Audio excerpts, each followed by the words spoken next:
Face au déploiement policier, les anti-aéroports appelaient à un rassemblement festif et familial, appel entendu et pari gagné, celui de la mobilisation. Jamais une manifestation contre Notre-Dame-des-Landes n'avait réuni autant de personnes à Nantes, entre 3 000 selon la préfecture et 10 000 pour les organisateurs. Les lignes ont bougé là et on ne pourra pas faire sans nous, sans les opposants à l'aéroport de Notre-Dame-des-Landes.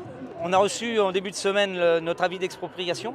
Mais aujourd'hui, on est là et les gens sont venus nous soutenir. On a passé des coups de fil, ça s'est mobilisé. Moi, je comptais sur 100 tracteurs, on est 200, 220. Des agriculteurs qui ont pris la tête du cortège long de 4 km dans le centre de Nantes. Ils ont dit non à la disparition de près de 2000 hectares de terre autour du futur aéroport, un projet qu'ils espèrent toujours enterrer. L'aéroport, il y en a un, ça suffit. C'est pas la peine d'en mettre un deuxième. Par contre, des paysans, ils en font et de plus en plus. On se déplace pas à Nantes avec nos tracteurs quand on n'a pas l'espoir de gagner et on va gagner.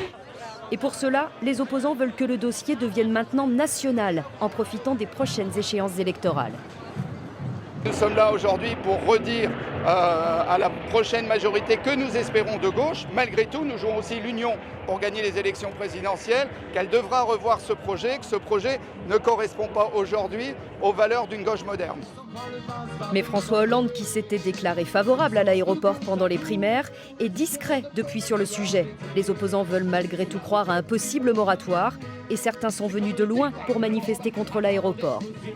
Bon, en fait, je viens de l'Angleterre, parce que nous, il y a une lutte aussi contre un aéroport à Londres, plusieurs.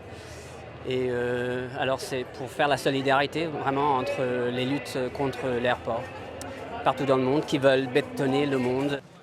Alors le bitume recouvrira peut-être un jour la terre de Notre-Dame-des-Landes, mais en attendant, c'est l'inverse qui s'est produit ce samedi en plein milieu du cours des 50 otages.